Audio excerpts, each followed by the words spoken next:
빠른 속도로 트랙을 질주하는 로봇, 100m 지점 통과 순간 속도 측정 장비에 10.1이 찍힙니다. 중국 유명 로봇 기업 유니트리 휴머노이드 로봇이 100m 달리기에서 세계 신기록을 세웠습니다.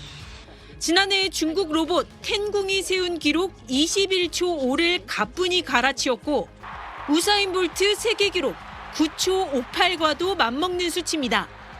키 180cm, 체중 62kg의 신체 조건에 머리와 손 부분을 없애 무게와 공기 저항을 줄여 속도를 높였습니다.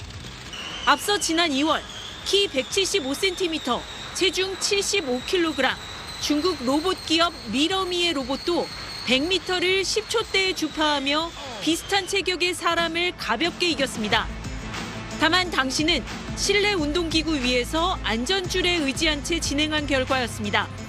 오는 19일 베이징에선 제2회 휴머노이드 하프 마라톤 대회가 열려 장거리 능력도 겨눕니다.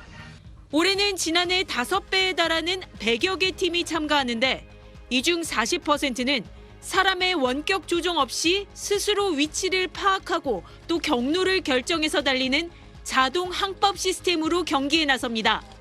지난 주말 치러진 시험 경기에선 여전히 오작동 등 문제가 포착됐지만 본 경기에선 초대 우승 로봇 텐궁의 2시간 40분 기록을 깰 수 있을 걸로 기대하고 있습니다. 去年可能大家对于完成比赛就是觉得很厉害那今年的话其实都是整体行业的一个提升 주행 능력은 보행 안정성, 균형 제어, AI 판단 등이 결합한 로봇 기술의 집약체입니다. 특히 물류와 산업, 군사 부문에서 실전 활용에 결정적인 만큼 중국은 주행 능력 향상에 더욱 공을 들이는 모습입니다. 베이징에서 SBS 권란입니다. 미국 실리콘밸리에서 근무하던 중국계 AI 인재들이 최근 1년 사이 대거 중국으로 복귀하고 있습니다. 영국 파이낸셜 타임스는 구글 딥마인드의 고위직을 내려놓고 바이트댄스의 차세대 대규모 언어 모델 개발을 이끄는 우용후이, 오픈 AI를 떠나 텐센트의 AI 개발에 합류한 야오순이 등 중국계 핵심 연구자들의 귀환이 이어지고 있다고 보도했습니다. 오픈 AI를 떠나 선전에서 로봇 스타트업을 세운 로저장, 알리바바가 구글 딥마인드에서 영입한 연구자 저우하오도 대표적 사례로 거론됐습니다. 파이낸셜 타임스는 중국과 샌프란시스코에 기반을 둔 AI 전문 헤드헌터 3명의 설명을 인용해 이들이 지난 12개월 동안 30명 이상의 미국 기반 연구자들이 중국 기업으로 이직하도록 알선했는데 이는 1년 전 한 자릿수 초반이었던 데 비해 크게 증가한 것이라고 전했습니다. 이들의 귀국은 단순한 향수 때문이 아니라 중국 AI 산업 성장과 미중 경쟁 심화가 맞물린 구조적 이동이라고 파이낸셜 타임스는 분석했습니다. 기술 도입에 대한 규제도 이유 중 하나인데 파이낸셜 타임스는 자율주행 택시와 상하이의 AI 기반 트레이딩 등을 사례로 언급하며 미국도 이러한 것들이 도입되고 있지만 규제와 보안 문제로 더디다고 짚었습니다. 보수와 생활 환경도 중국으로의 복귀를 부추기는 요인으로 지목됐습니다. 헤드헌터들에 따르면 중국의 최상위 AI 연구자 보수는 세금과 생활비를 고려할 때 실리콘밸리 수준을 넘어섰고 중급 연구자들조차 부동산과 가사 지원, 각종 편의시설을 포함한 생활 수준 면에서 미국보다 중국이 낫다고 느낀다는 것입니다. 또 미중 간 지정학적 긴장이 고조되면서 더 엄격해진 이민체제 역시 결정적 요인이란 진단도 나왔습니다. SBS 김태원입니다. 소총과 소형 로켓, 유탄 발사기로 무장한 늑대 로봇이 시내로 들어섭니다. 명령에 맞춰 대열을 갖추더니 손짓에 따라 앞으로 전진합니다. 중국 병장기 그룹 산하 자동화 연구소가 개발한 늑대 로봇입니다. 자동화 연구소는 리모컨 지시에 따라 움직일 뿐만 아니라 AI를 활용한 자체 전투 능력까지 갖췄다고 밝혔습니다. 실제로 자체 판단에 따라 목표물을 소총으로 정확히 타격하기도 합니다. 최대 25kg의 무장과 보급품을 장착할 수 있고 5대의 카메라를 통해 주변을 360도 감지할 수 있습니다. 늑대 로봇은 기능에 따라 정찰, 공격, 지원 업무를 수행합니다. 위험한 폭발물 탐지와 제거에서 직접 전투 참여, 탄약 및 물자 보급 업무까지 맡을 수 있습니다. 늑대 로봇은 지난해 9월 항일전쟁 전승 80주년 열병식에 처음 등장했습니다. 인민의 방구는 이후 지난해 11월 늑대 로봇을 타이완 상륙훈련에 투입해 실전 능력을 시험하기도 했습니다. 인명피해가 큰 상륙작전에서 늑대 로봇을 앞세워 피해를 최소화하는 훈련이었는데 해안에 상륙한 늑대 로봇은 일반 군인보다 앞서 돌격하며 장애물을 돌파했습니다. 중국군은 실전 능력이 이미 검증됐다는 판단에 따라 늑대 로봇의 활용 범위를 확대하고 있습니다. 이번 시가전 훈련뿐만 아니라 일반 군인과 혼성 부대를 만들어 작전을 수행하도록 부대를 편성하고 있는 걸로 알려졌습니다. 다만 배터리 용량에 따라 작전 시간이 제한적이고 쉽게 적에게 노출되기 때문에 실전 효과는 미미할 거라는 반론도 나오고 있습니다. 베이징에서 SBS 한상호입니다. 춘하는 1983년부터 시작한 중국 관영 CCTV의 설 특집 프로그램입니다. 우리의 설격인 춘제 전날 저녁에 장장 4-5시간에 걸쳐서 생방송으로 진행이 되는데요. 중국 인구 10억 명 이상이 시청을 한다, 이렇게 알려져 있습니다. 올해 같은 경우에도 이 춘한이 최고 시청률 40%를 찍었습니다. 특히 이번 춘한에서 가장 핵심적으로 중점적으로 강조를 한 점이 뭐였냐면 일상생활 속으로 쑥 들어온 로봇 기술이라는 점이었습니다. 그래서 이 로봇을 어떤 모습을 보여줬냐? 깨진 유리 그릇을 치우는 로봇, 그리고 꼬치에 소세지를 굽는 로봇, 옷을 개는 로봇, 이런 모습이 계속 등장을 했습니다. 갤럭시 로봇 같은 경우에 단순히 무대 위에만 등장한 게 아니라요, 춘한 무대 밖에서 출연자들이나 또 관계자들을 위한 서비스까지 제공을 했어요. 뭐 물이나 관련 제품들을 좀 갖다 주기도 하고, 좀 이들의 스트레스를 풀기 위해서 대화도 주고받는 그런 모습을 볼 수 있었는데요.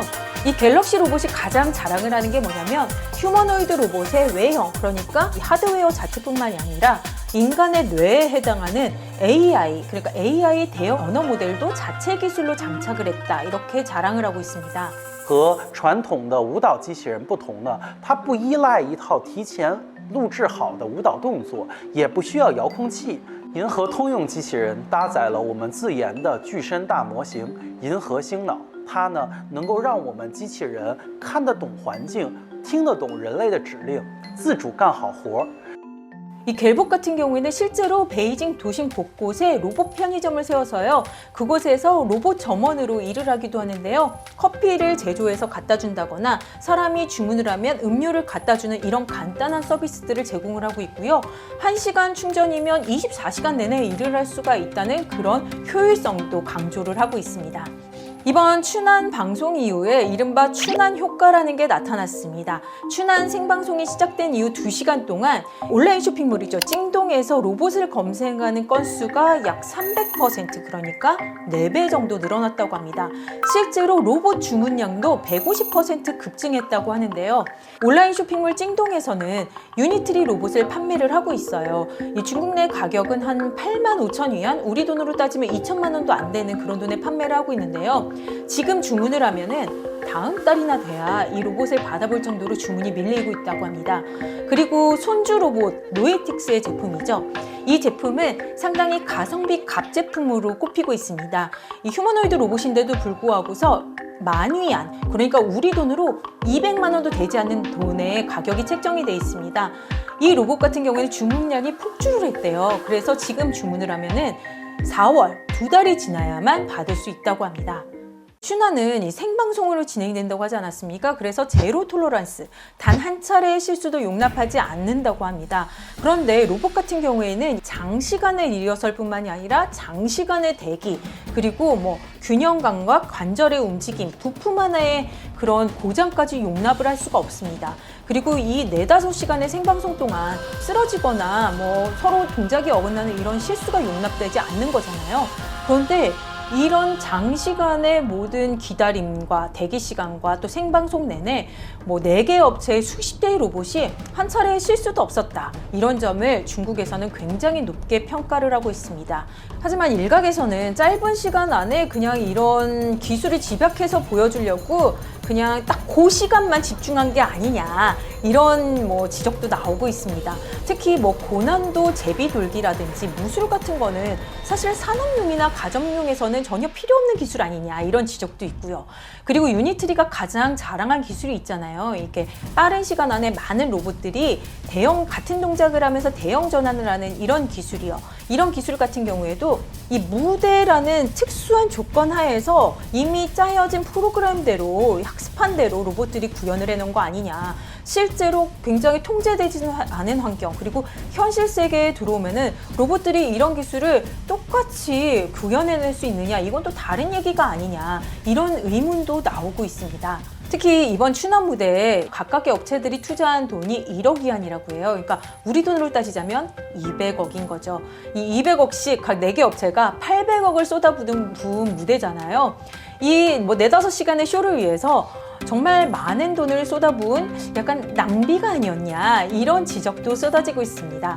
네, 이번 춘하는 최신 중국의 로봇 기술을 총집약해서 보여준 쇼케이스였다, 이렇게 얘기할 수 있을 정도로 로봇 기술의 진화, 진보, 발전을 보여줬습니다. 그만큼 중국의 앞으로 산업 전략의 대전환을 그렇게 선언하는 무대가 된 셈입니다. 이번 시진핑 국가주석 같은 경우에는요, 올해 새해 첫 시찰로 베이징 이정의 IT 단지를 찾았습니다. 거기를 찾아서 기술 자립을 굉장히 강조를 했는데요. 그곳에서 바늘에 실을 꿰는 로봇을 굉장히 유심하게 쳐다보는 그런 장면이 대대적으로 보도되기도 했습니다. 그런 만큼 기술 자립, 첨단 기술의 발전을 강조를 하고 있었던 거죠.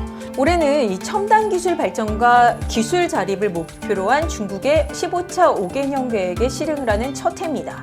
이번 춘합 무대는 그래서 이 15차 5개년 계획의 핵심 축인 로봇 산업 육성 전략을 좀 집중적으로 보여준 예고편이 된 셈이라는 평가도 이곳저곳에서 나오고 있습니다.